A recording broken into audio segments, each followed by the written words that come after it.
Neo4j is a highly popular and widely used graph DBMS. It's designed to store, manage, and query graph structured data. Let's create some data and work with them. First, we create three different persons, Aryan, Mark, and John, with three different movies. These are our nodes.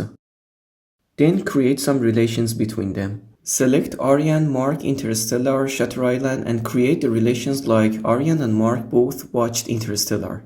Aryan watched Shutter Island as well. John is the only person who watched Harry Potter.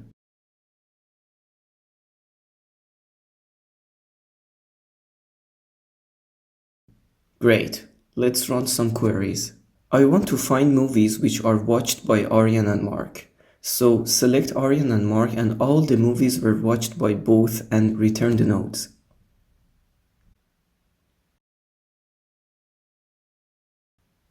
Now I want to find the movies that Aryan has seen but Mark hasn't seen yet. And finally, let's find all the movies that both haven't seen.